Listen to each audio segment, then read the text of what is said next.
اقوام متحدہ بہت کی شکریہ. کاؤنسل جو ہے اس نے ایک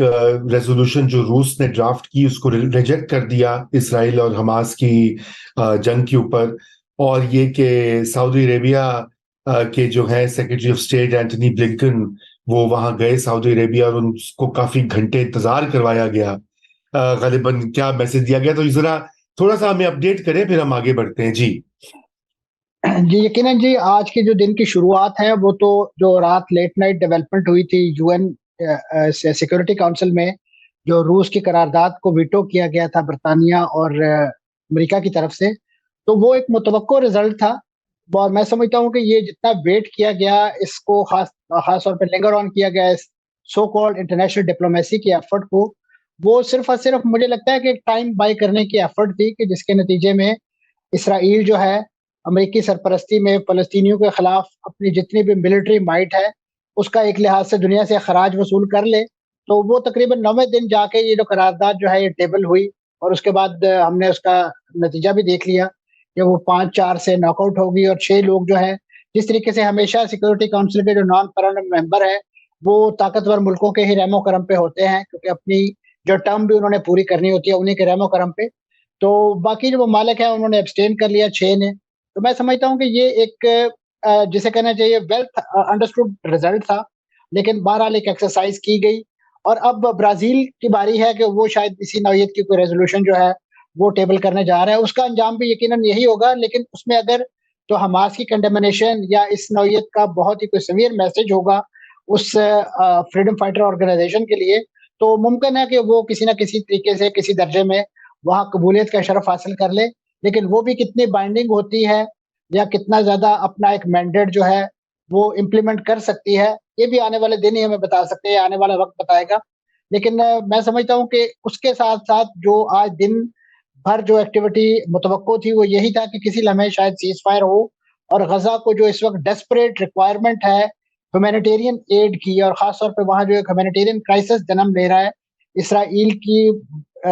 لیتھل اور بروٹل قسم کی جو بامبنگ ہے اس کے نتیجے میں، اور تمام کا تمام غزہ جو ہے وہ پچھلے 10 دن، بلکہ ویسے تو وہ 16 سالوں سے محاصرے میں ہے، لیکن اب جس کا بین الاقوامی دنیا سے بھی رابطہ، پانی، بجلی، غرض جو بھی بیسک نیسیسٹی آف لائف ہے وہ اس کے دروازے ان پر بند کر دیے گئے. تو یہ خیال تھا کہ شاید جو مصر میں ایک بہت بڑا بلک اکٹھا ہو رہا ہے امدادی سامان کا، اور وہاں پہ جو ٹرکس وغیرہ موجود ہیں اس کو رفح کراسنگ کھولی جائے گی. لیکن رفح کراسنگ کھولنے کے لیے جو شرائط رکھی گئی تھی اسرائیل کی طرف سے وہ یہی تھا کہ ان کے جو غیر ملکی نیشنلز ہیں، کیونکہ موسٹلی جو اسرائیلیز ہیں ان کے پاس ڈیول نیشنلٹی ہے، ایک ان ملکوں کی جہاں سے وہ آئے ہیں، دوسرا ان میں سے کچھ جو پوٹینشیل ایسٹ بن سکتے تھے اسرائیل امریکہ کے لیے، ان کو امریکہ اور برطانیہ ایسے ملکوں نے بھی اپنے ہاں آبادکاری کے لیے اپنی نیشنلٹی، اپنے گرین کارڈ جو وہ دے رکھے ہیں. تو وہ معاملات جو ہے وہ کھٹائی میں پڑ گئے، کیونکہ حماس کی طرف سے یہ ڈیمانڈ تھی کہ آپ پہلے ہیومینیٹیرین ایڈ کو ان کریں، پھر اس کے بعد ہم لوگوں کو ریلیز کریں گے. اور انہوں نے اس دوران ان کی جو آئیڈینٹیفیکیشن پروسیس ہے وہ بھی بڑا سائنٹیفکلی مکمل کر لیا تھا، اور وہ اس کی ڈیٹیل اسرائیلی اتھارٹیز کے ساتھ شیئر بھی کر چکے تھے. اور مین وائل انہوں نے رات ایک اپنے ان کے ملٹری ونگ کا جو میڈیا سیکشن ہے اس نے ایک پروپیگنڈا ویڈیو ریلیز کی کہ جس میں وہ ایک فرینچ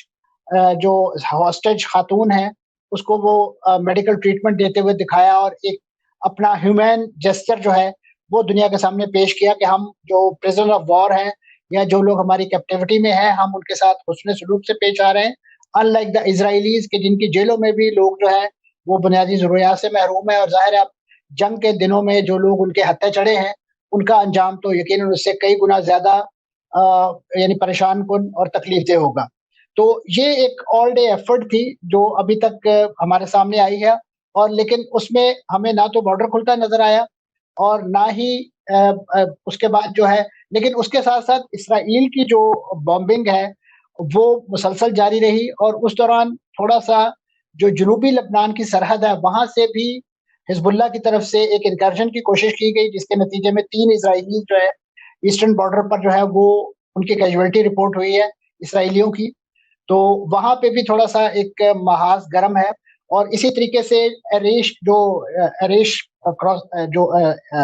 رفح کراسنگ ہے وہاں پہ جو چوکی ہے بیسیکلی اسرائیلی آرمی کی، اس کو بھی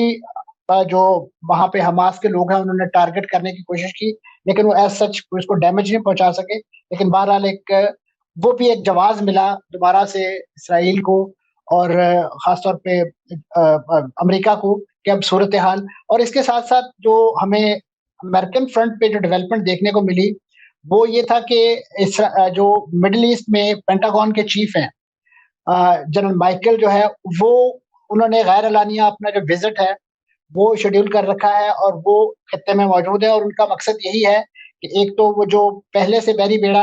اس وقت لنگر انداز ہے اور اس کے ساتھ جو باتان یا پاتام نامی ایک مزید بحری بیڑا اس پر 2000 میرین جو ہیں وہ ایک ری انفورسمنٹ کے ساتھ جو ہے وہ آ رہے ہیں تاکہ یہاں پہ ہونے والا یعنی ہمیں وہ جو ایک منظر نامہ دکھایا جا رہا ہے یا سجھائی دے رہا ہے وہ یہی ہے کہ اسرائیل اور امریکہ مل کر جو ہے وہ شاید اس وقت یہاں پہ جی ایک جی جی بالکل. وہ اسرائیل جو ہے وہ امریکہ وہ مل کے جو بھی کریں گے، اسرائیل تو لگتا ہے کہ کسی بات سننے کو تیار ہی نہیں ہے. ایسے مواقع پہ وہ کہاں چلی جاتی ہے؟ کیا امہ اس مسئلے پر واقعی اکٹھی ہو جائے گی؟ کیا اسلامی ممالک، عرب ممالک اکٹھے ہو کے اتحاد، یونٹی شو کریں گے؟ کیونکہ دیکھیں یہ تو آپ نے بتائی ہیں پیچیدگیاں یہ ہیں، درست بات ہے، مگر اس وقت تو ایک انسانی المیہ ایک بحران جو ہے وہ انفولڈ کر رہا ہے اس خطے میں. اور مصر کو اور جو اردن نے بھی ریفیوز کر دیا ہے آج، انہوں نے کہا کہ جی ہم بھی نہیں لیں گے لوگوں کو. تو ایک طرف دیکھیے نا، یہ تو پھر وقت ہے کہ ان کو جو ہے کوئی نہ کوئی سولیڈیرٹی دکھانے کا. آپ کیا سمجھتے ہیں کہ یہ اسلامی ممالک قریب آ جائیں گے؟ دیکھیں جی، اسلامی ممالک کم از کم اس طرح کے جو ایشوز کے جس میں تھوڑا سا مائگریشن یا امیگریشن کا پروسیس انوالو ہو. ماضی میں فلسطینیوں کو تو بہت بڑی تعداد ہے، یعنی جو اس طرح کے لوگ جسے کہنا چاہیے ایٹ رسک ہیں یا جو پوٹینشلی ان کے لیے موومنٹ کا باعث بن سکتے ہیں. ماضی میں یاد ہوگا یہی چیز روہنگیا کے مسلمانوں کے حوالے سے تھی. ان کو بنگلہ دیش جیسا ملک لینے کو تیار نہیں تھا. اس سے پہلے اگر آپ ایسٹ پاکستان کی بات کریں تو وہاں سے جو ہمارے محصورین پاکستان جو وہاں رہ گئے تھے ان کو بھی او آئی سی نے آباد کاری کرنی تھی ان کی پاکستان میں. وہ تو ہزاروں کی تعداد میں تھے، ان کی بھی آباد کاری نہیں ہو سکی. تو یہ ایسے ویسٹڈ انٹرسٹ ہیں کہ یہاں پہ آ کے امت جو ہے وہ کافی زیادہ خود غرض ہو جاتی ہے. اور دوسرے نمبر پہ یہ جو آرگنائزیشن ہے، چاہے وہ یونائٹڈ نیشن ہو، چاہے وہ او آئی سی ہو، یا اس کو آپ نیرو ڈاؤن کرتے جائیں علاقائی لیول پہ عرب لیگ ہو، جی سی سی ہو، ان تمام آرگنائزیشنز کے پاس جو ہے وہ قوت نافذہ نہیں ہے، کوئی ایگزیکٹو پاور نہیں ہے اپنے ڈیسیجن کو امپلیمنٹ کرنے کے لیے. یہ بیٹھ کے بہت اسٹرانگ ورڈڈ ریزولوشن تو بنا سکتے ہیں، وہاں پہ بھی یقیناً ان کے آپس میں بیک ڈور میں اختلافات ہوتے ہیں، لیکن بہرحال کوئی نہ کوئی جوائنٹ کمیونیکے لے آتے ہیں. لیکن جوائنٹ کمیونیکے جو ہے ان سے نہ تو مسجد اقصیٰ کو لگائی گئی آگ بجھائی جا سکتی ہے، نہ ہی اس وقت جو ہے فلسطینیوں کے دلدر دور کیے جا سکتے ہیں. اس کے لیے تو جیسے آپ نے فرمایا کہ ایک جیسے کہیں beyond the call of duty یا وہ جو بائی دا بک والا پروسیس چھوڑ کے آپ کو ایک انیشیٹو لینا پڑے گا. اور اس میں یقیناً جو خطے کے دو ممالک جن کی طرف آپ نے اشارہ کیا، جارڈن اور سعودی عرب، ان کا سٹیک بھی ہے اور ان دونوں نے اسرائیل کے ساتھ تعلقات سفارتی تعلقات بھی استوار کر رکھے ہیں. اور اسی طریقے سے سعودی عرب کی طرف بہت زیادہ دیکھا اس لحاظ سے جا رہا ہے کیونکہ یہ جو موجودہ جتنا بھی کرائسس ہمارے سامنے پاپ اپ ہوا ہے اس کی ایک بنیادی وجہ یہ بھی بتائی جا رہی ہے کہ شاید فلسطینی جو خاص طور پہ مزاحمت کے پروجیکٹ کو لے کے چل رہے تھے وہ اب ٹوٹلی ڈس اپوائنٹ ہو گئے تھے کہ خدا نخواستہ اگر سعودی عرب نے نارملائزیشن کے پروسیس میں اپنے آپ کو گیون کر دیا تو اس کے بعد ان کا یہ جو کیس ہے، کاز ہے، وہ ونس فار آل ڈائلیوٹ ہو جائے گا، اس کی کوئی آواز اٹھانے والا بھی نہیں ہوگا. تو ان کو وہ جو ایکسپورٹ ملتی تھی کسی نہ کسی درجے میں، چاہے وہ مختلف عرب کیپٹل سے ہو یا ان کے انڈیویجولز کی طرف سے ہو، وہ کیش اینڈ کائنڈ دونوں تھی، تو اس کے سوتے بھی بند ہو جانے تھے. اس سے پہلے تمام بینکنگ چینل، تمام لیگل وے آف ڈونیشن، وہ تمام کے تمام ان کے جو ہے بند ہو چکے تھے. تو اب یہ ایک انتہائی اسے کہنا چاہیے ڈیسپریٹ انوائرمنٹ میں جو ہے یہ ایکشن کیا گیا، یہ کاروائی کی گئی، لیکن اب وہ اتنے آؤٹ آف پرپورشن بلو کر گئی ہے کہ اب تمام لوگوں کے لیے اس کو سمیٹنا جو ہے وہ مشکل ہو گیا ہے. تو میں سمجھتا ہوں کہ اس وقت حقیقی بات یہی ہے کہ مصر جو ہے، کیونکہ مصر کو دیکھیے وہ خطے کا اس لحاظ سے امپورٹنٹ ملک ہے، اگر یہ غزہ کا کرائسس خدا نہ خواستہ یہ اسپل اوور کرتا ہے تو اس کا امیڈیٹ افیکٹ جو ہے وہ مصر پہ آئے گا، کیونکہ مصر میں دسمبر میں صدارتی الیکشن ہونا ہے اور مرسی صاحب اور ان کے جتنے بھی عرب اتحادی ہیں وہ تمام کے تمام اس پہ امید لگائے بیٹھے ہیں کہ ہم نے انہیں تیسری بار صدر بنوانا ہے. اور اگر آپ کو یاد ہو تو 2006 میں اسی طرح کا الیکشن پورے فلسطین میں ہوا تھا اور اس کے نتیجے میں حماس جو ہے وہ 75% نشستوں کے ساتھ جیتی تھی, اور اس کو جمی کارٹر صاحب نے بھی اپنے انسٹیٹیوٹ کے پلیٹ فارم سے دنیا کا شفاف ترین الیکشن قرار دیا تھا. تو وہ جی وکٹری جب یہاں پہ غزہ میں اور فلسطین میں ہوئی تھی تو اس کا امپیکٹ آپ کو اگلے 2 سالوں میں ایک عرب بحاریہ اور اس کے بعد آپ کو وہاں پہ مرسی صاحب کی حکومت کی شکل میں دیکھنا پڑا.